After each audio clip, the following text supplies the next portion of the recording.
everyone, Jaymes Mansfield here bringing you yet another Iconic Blonde. Yes.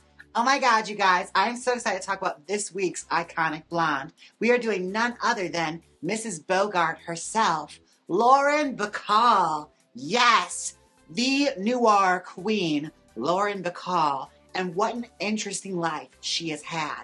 Now, you guys, if you're interested in 1950s, 40s hairstyle, film noir kind of aesthetics, this is the video for you, all right? Lauren Bacall is the absolute queen of it. And to really think about it, she didn't make that many films. Like, she made a handful of movies, but they are all so iconic. Well, most of them. There were some duds, but for the most part, she has a pretty great filmography to pull from and an interesting life.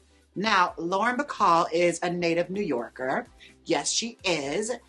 She was always interested in show business in some regard. Like, she wanted to be an actress, but not for film, for stage. She wanted to be a stage actress more than anything. She didn't come from very much money, but she managed to get into a prestigious acting academy in New York. Like, her parents could barely afford a tuition, but they were going to make it happen. And if you're wondering what wig I'm styling, this is the best actress from Jaymes Mansfield Beauty in Honey Blonde for today's video, because Lauren Bacall was an ashy honey kind of blonde.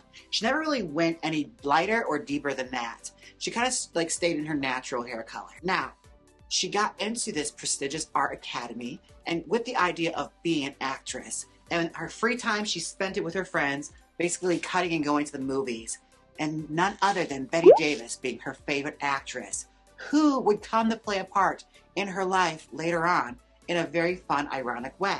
As luck would have it, arrangements were made and she actually got to meet Bette Davis as a teenager, a very young girl. She got to meet Bette Davis, and it was just after watching like Dark Victory, which is one of Bette Davis's most iconic films. Those that watch it nowadays, with their like minds, it's basically a prolonged death scene. But honestly, it was the drama back in these days, okay? Like, people loved this movie. But she wanted to be an actress after seeing this. She wanted to be just like Bette Davis, doing serious roles. So, she was arranged to meet Bette Davis, and she mentions in her book that she was terrified of her. Like, not that she was mean to her or anything, it's just like, she said it straight in her, like, if you want to be an actress, you gotta work for it. Like, it ain't gonna come to you easy. And Lauren Bacall at that time, like, she was always a very pretty girl, but she had a look to her, as Gregory Peck would say it, she had a feline-like look. Like, she looked like a cat, which added to the mysteriousness of her and her beauty, which would photograph very interestingly on film. Now, as luck would have it, she was a rather well-proportioned girl for her age and got scouted to be a model by none other than, what was that bitch's name again? I always forget. The one that ran Harper's Bazaar. Oh, Dorothy something. I'll put it right there. Anyways, she was scouted by her to be a model for Harper's Bazaar. When they put her on the cover, she had caught the attention of casting agents in Hollywood who were wondering who this interesting girl was. And one of the people's attention she got was none other than Mrs. Howard Hawks. Okay? Like, come on now. This is fate intertwining and making things happening for this girl, okay? The hottest director in Hollywood, his wife thinks you're interesting and thinks he should test you for a film.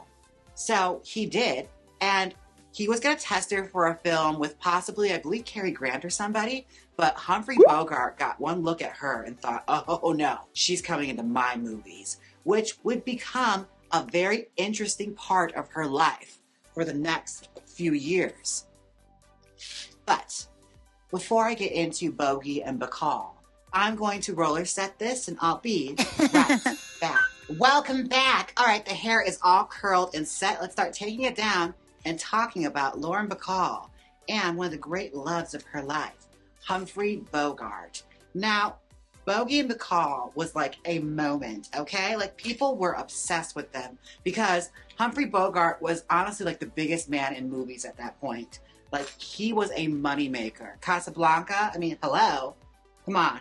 He had hits under his belt. He also was making hits with Lauren Bacall. The big first hit they would have would be To Have and Have Not. That's the one where the famous line comes from, you know, like, you know how to whistle, don't you? Put your lips together and blow. That's where that line comes from, that Kate McKinnon famously parodied on Saturday Night Live. That's where that's from. But yes, Lauren Bacall, only 20 years old when she made that film. And she was courted by Humphrey Bogart. And they soon would become a couple on the low because, well, Humphrey Bogart was married. Yes, he actually had a wife at that time. And soon it would run its course and he would leave his wife for Lauren Bacall. And she would become the great last love of his life. She regales it with stories saying like she was really pleased that she made the decision she did with him to have children and whatnot, because in hindsight, she really did not have that many years with him. He did pass away very quickly, but she had children with Humphrey Bogart, and they found their formula. Like when they made movies together, they made money. And Lauren Bacall's film career actually took a huge hurdle when immediately after The Had and Have Not, she made a second movie without Humphrey Bogart, and it tanked, it flopped. And Hollywood was seriously rethinking, like, did we bet on the wrong horse? Like, we really thought Lauren Bacall was going to be a moneymaker. And they're ready to, like, call it quits with her career. Like, fully ready to drop her. This is how much this movie belly flopped. But Bogart came to the rescue and wanted to do yet another film with her. And they went on to make a few more after this, like, iconic stuff. The Big Sleep. Amazing film noir. And Lauren Bacall, the camera just loves her. She looks gorgeous. And to think, like, she's so young when she made this. But what really set her apart from her contemporaries was the fact that she had this deep, husky voice, these feline features, and she seemed so mature for her age. Like, she really could play much older. Like, she had this sophistication to her that really just seeped out on camera. It's like when you watch this film, you'd be shocked to see how old she actually was. Like, she was one of the youngest on the cast when it came to making How to Marry a Millionaire. And honestly, when we watched this back, like, I was shocked to learn, like, she was the youngest on cast because she's so mature. And she plays, like, a bookish, smart, you know, headstrong girl so well that you think she's, like, you know, the most mature one in the bunch.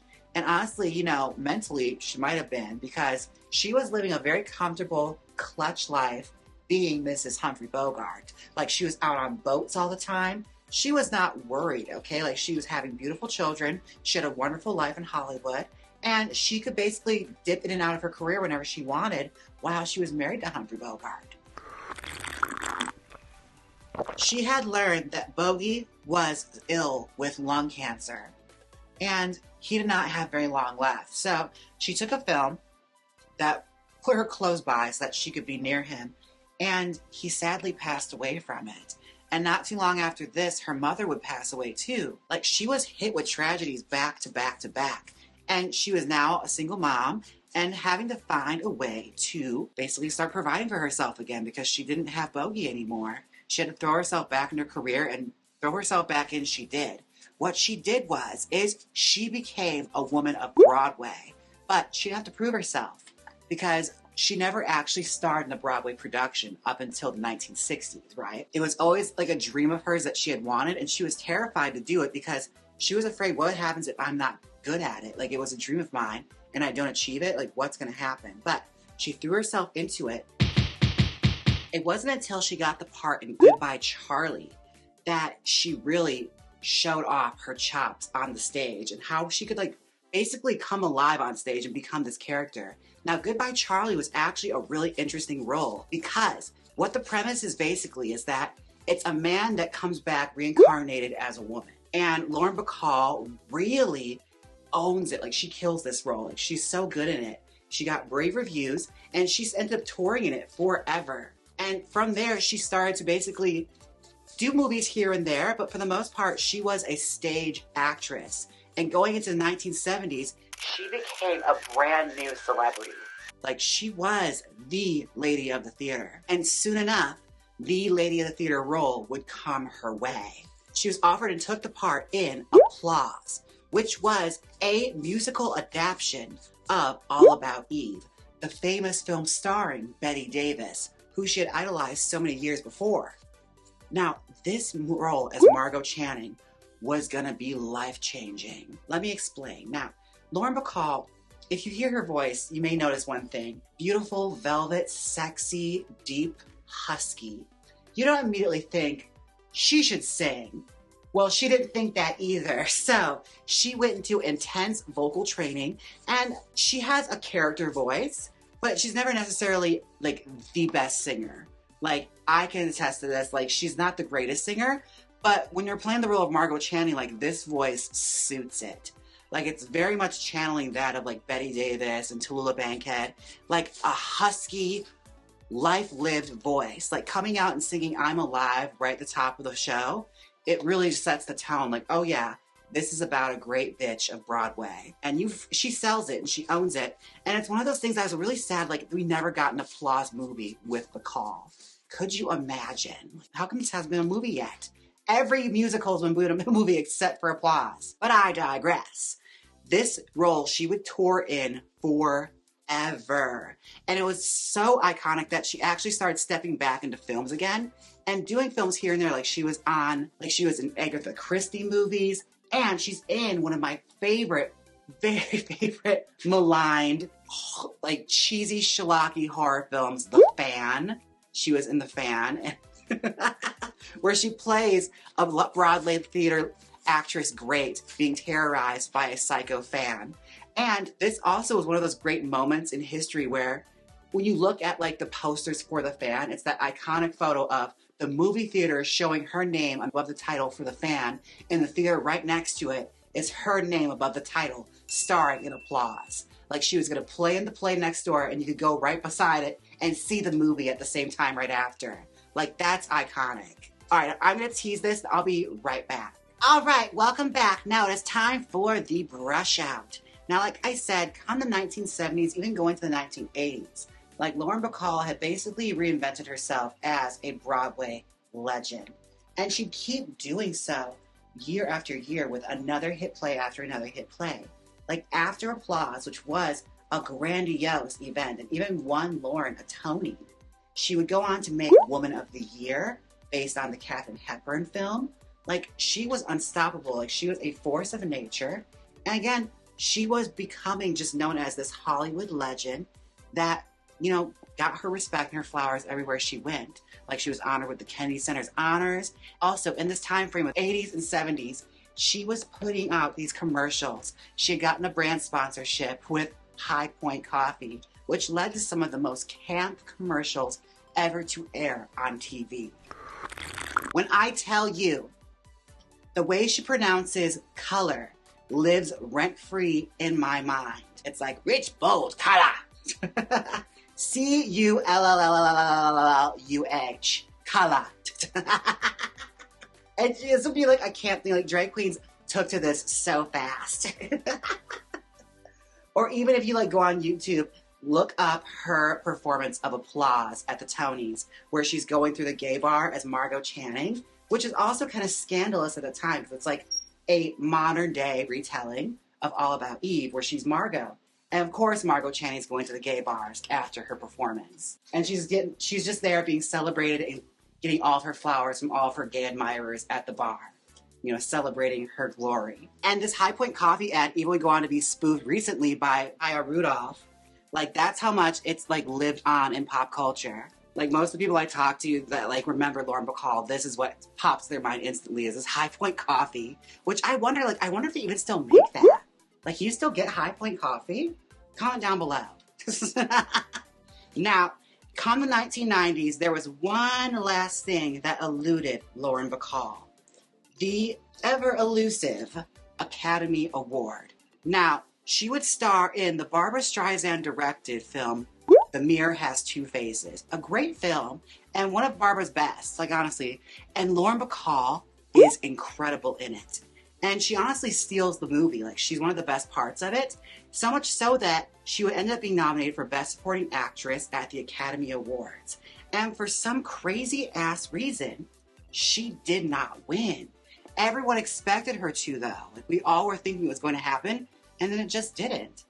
But she walked out with her head held high, went to go do a lecture for women and how to, you know, have wonderful careers and maintain them immediately after her loss. Like, she picked herself up and carried on despite her loss. Now, Lauren Bacall sadly left us, and she left behind a legacy, all right? She is one of those iconic broads, all right? A husky voice, take no nonsense, legendary super bitch of the silver screen.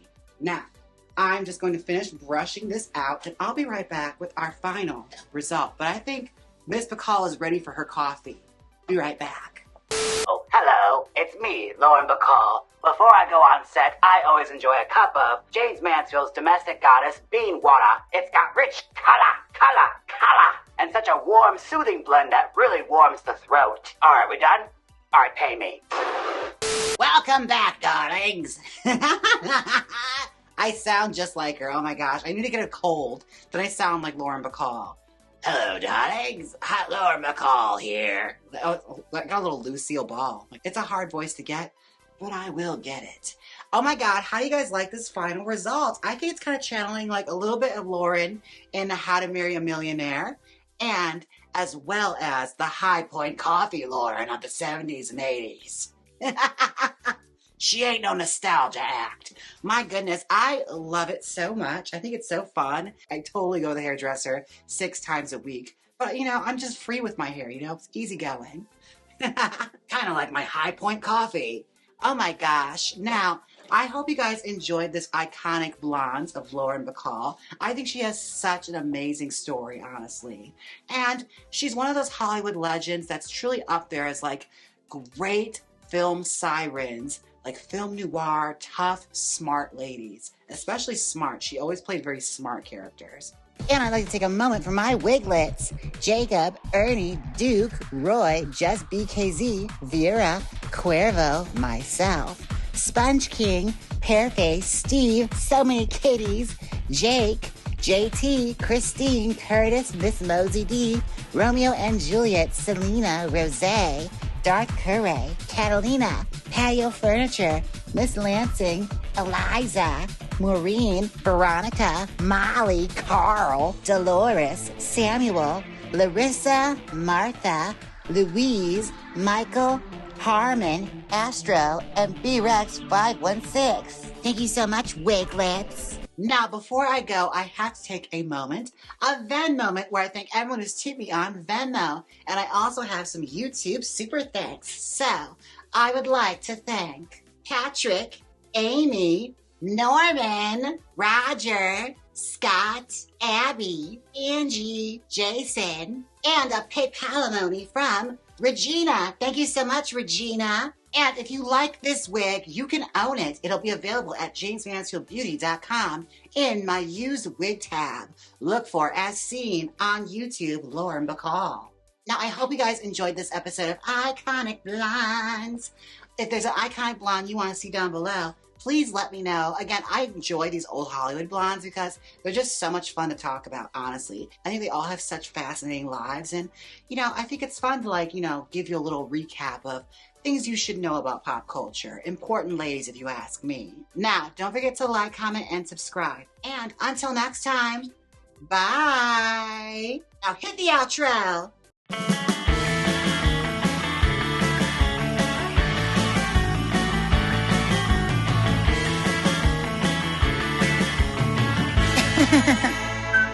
Click here and watch Iconic Brunettes, Vampira, or some behind-the-scenes look at the pit stop. Come on, click it. You know you want to. If you don't click it, you're super lame. So click it. This pool is nice. Do you think I need buccal fat removal? Quentin Tarantino wanted to see my feet. I was Stifler's mom. They call me a MILF.